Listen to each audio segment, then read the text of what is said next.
Magandang ang boses ng damdamin, tulong at kalingap ang laging unahin.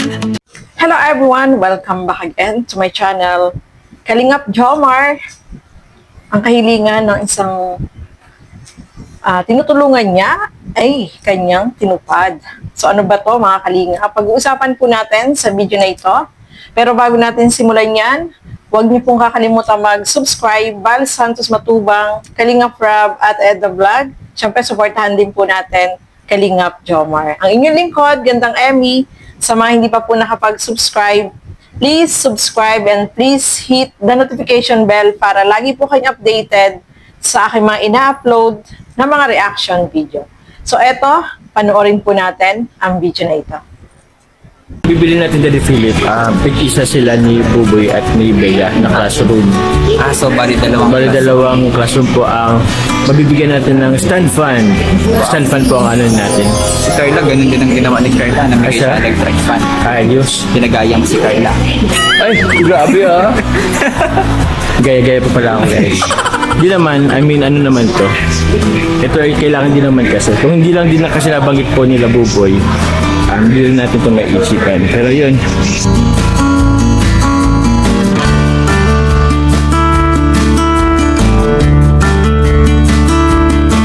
Ikot po yun sa school. Siya po ang natingin ng mga sira. What? Mga sira pong mga... Silang kaklase niya po. Joke lang po, joke lang. Silang mga mga gamit. Di ba po pinto, ganyan, i-report niyo po ganyan. Sa po taga-report. Okay. 5 po sila, sinali po ni ma'am at magaling daw po magaling. Kasi magaling maghanap ng sira po. Ayan. Opo. Saktong-sakto. Siyempre, lagi siyang meron naman tayong ibibigay po. Sabi Parang, nga po ni Buboy, Mama, hindi mo pinakita yung samatid ko kay Kuya Jomar, parang hindi mo naman sabi ni Kuya Jomar, bubo ako. Ano po siya, 16? 15/16, isa lang po ang mali niya sa science. Congrats, Buboy. Mga liquid, solid, tapos Gas, mga gas petrolyo. Ang malaman ng gas ng gas ngayon. parang dito. Dito lang tayo. Dito na po tayo guys sa po nila Buboy.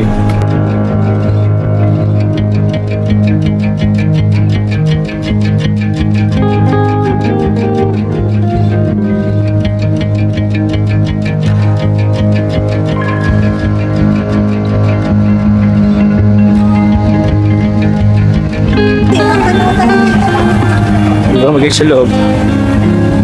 Dito tayo at mainit dyan. Yan. Ano na? May gwardiya ka pala dito, oh. So yun guys, since nasa school po tayo in mga bata buti, bawal po kasi ipakita yung mga bata, mga estudyante. Pero iabot na lang po natin ito kay ma'am. Ano niyan po? Pili ka. Iabot lang po namin po sa ma'am stand fan po para po dito po sa school po. Ay, ano po, Bea? Sige, okay na po. Yan lang po ma'am. Okay na po. Thank you po ma'am. Kayo na po ma'am. Po? Thank you po. So yun po no, mga kalingap, si Kalingap Jomar ay bumili ng 2 electric fan para dito sa kanyang beneficiary na si Buboy at dun sa kapatid niya. Bali, 2 yung binili niya para, o di ba? Ang galing, no? 2 yung binili niya para tig-isa yung magkapatid. So itong electric fan na to is para sa school, dun sa room.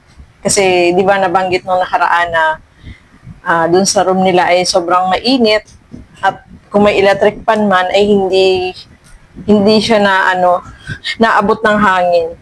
So, sa dami siguro ng estudyante doon or ilan lang yung electric fan, kaya hindi nakakaabot sa kanya. May init naman po talaga, no? Lalo na ngayon, mga kalingap. Kaya, eto nga, nabanggit dyan na sobrang mainit. So, itong si Kalingap Jomar, syempre, may mga nakapanood, may mabuting loob na nag-donate ng pambili ng, hindi siya pambili, no? Actually, ibinigay kay Kalingap Jomar na sabi sa kanya is siya na ang bahala kung saan niya gagamitin yung pera na ibinigay ng sponsor. So, ang ginawa ni Kalingap Jomar is 2 electric fan yung binili niya para kay Buboy at para dun sa kapatid. Dun sa room naman po yun, sa school, no? So, inihatid nila dyan yung electric fan at ayun, thankful naman po sila kasi yung electric fan na ibinigay nila ay malaking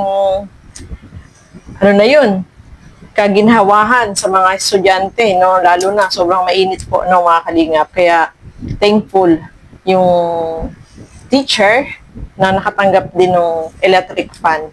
At eto nga, no, mga kalingap, natanong ni Kalingap Jomar itong mama ni Buboy kung ano yung masasabi niya. So may nabanggit po siya dyan, no? Panoorin po natin, mga kalingap. Ano ba yung nabanggit dyan nung mama ni Buboy? Tara, panoorin po natin. Kaya po at na ano na po, meron na po silang electric fan nila po kainin. Opo. Napanood kasi yung nanay dun sa dun sa dating vlog po natin na yun na nga po kailangan nila ng electric fan. Opo. Nagbabasa ka na ng mga comment section, nanay? Opo. Oh, kumusta po, nanay? Ayaw ko na mga sana po kung pabidyo at ano po na. Bakit po? Nababasa ko po, nasasaktan po ako sa mga sinasabi ng mga comment po na. Alin po, nanay? Yung po, yung sa tala po na nagpaparinig daw pa po sa inyo na sa utang po ng tala. Hindi naman po sa ikaw pang papabayarin ko nun. Nagtanong na po naman kayo sa akin kung ano po, di ba po problema, ano po, bakit ako na-stress. Sinabi ko lang naman po ang totoo. Hindi ko naman po ibig sabihin na kayo pa ang mga, na-open ko lang po yun sa inyo. Kasi yung ang totoong yun po talaga ang totoo na na-stressan ko po. Opo, pero hindi po yun ang ng tala. Hindi po yun tawag niyan, hindi naman po yun. Hindi ibig ko sabihin po nun is kailangan bayaran ng tala yung or kailangan okay. Ano po yung, ang totoo po noon, maglulog po yung asawa ko sana sa pag-ibig po. Kaso lang po, may 3 months ata po hindi nahulugan yung agency nila. Kaya po hindi po siya naka-loan. Kaya po yung hindi pa namin po nababayaran at hindi pa po siya nakakakuha po ng pera sa... Opo. Yung tala po, yun yung inutangan niyo po. Doon po Opo, doon po sa online po. Okay po. Pero po pag nakalo naman po daw siya, babayaran namin po yun at panaytawag po kasi obligado naman po namin na bayaran yun kasi po ginamit ko po yun sa pagpapagamot. Oo naman po, nanay. Ganun talaga po pag nakahiram o nakautang. Opo, nanay. Tapos yung nanay, tawag niyan, ano pa ba? Meron pa ba? Wala naman na. Yung po sana po, hindi, wag po kayo sabi na, issue na, po yung sa electric pa na maluho po ako. Yun lang po talaga yung suggest po, may bubuhay sa kanya. Ano naman po yun, guys? Kami naman po nag-initiate po na since narinig ko nga po na parang kailangan na electric fan. So, naisip na rin po namin na magbigay po lang electric fan po para at least makatulong na din po makabaw sa bayaran. At the same time, yung comfortability rin po ng mga estudyante po, mga Buboy, yung mga klase niya. So, hindi lang po kasi si Buboy ang mag-benefit po nito, yun pong buong klase po. Yung teacher, yung kanila po mga kaklase ni Buboy, kaklase ni Bea. So, marami pang mag-benefit nun. So, kaya po kami nakakisip po na bigyan po sila. Ayan mga kalingap. Itong mama ni Buboy ay nagsabi siya na kung pwede nga daw sana ay wag nang i-video sila. Kasi sa unang doon sa last na video is parang may nabanggit siya about doon sa kanyang utang sa online, no, mga kalingap. So, syempre, parang inisip siguro ng mga nag-comment na baka nagpaparinig kay Kalingap Jomar. Pero ang sabi nga niya is, nasabi niya lang yun kasi nagtanong si Kalingap Jomar, hindi daw naman ibig sabihin ay papabayaran niya kay Kalingap Jomar yung utang na yun. So, parang naba siguro doon si nanay, no? Si ate, doon sa na yun, sa vlog na yun. Pero sana, no? Kung may mga ganyang negative, huwag na lang sigurong pansinin. Kasi napaliwanag naman dyan ni Kalingap Jomar na kapag may mga ganyang negative, huwag na lang pansinin. Kasi yung mga taong nagko-comment dyan, wala naman silang ambag, di ba? Kung maka-comment, wagas. Hindi naman nila alam talaga yung sitwasyon. Hindi naman siguro tutulungan ni Kalingap Jomar kung hindi deserve na nabigyan ng tulong itong pamilya na to, no? mga kalingap. Kaya intindihin po natin, no?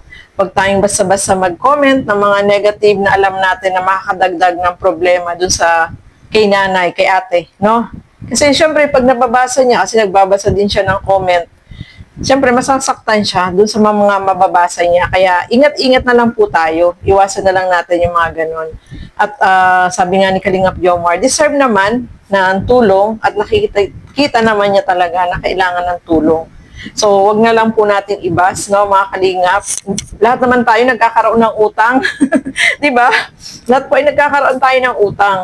Yun ay kaya lang nakakautang dahil emergency. Sabi nga niya, ibinayad yun sa nagkaroon ng sakit, no. So, wag na nating panghimasukan pa yung mga ganon, no, mga kalingap.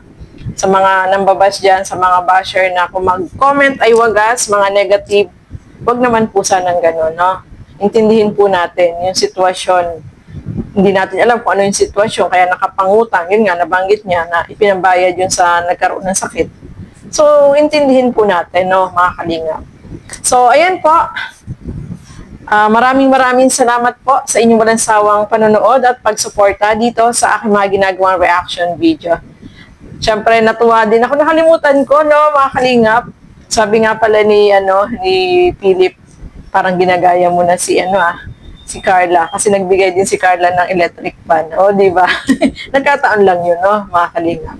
So, ayan po. Maraming salamat sa inyong walang sawang panonood.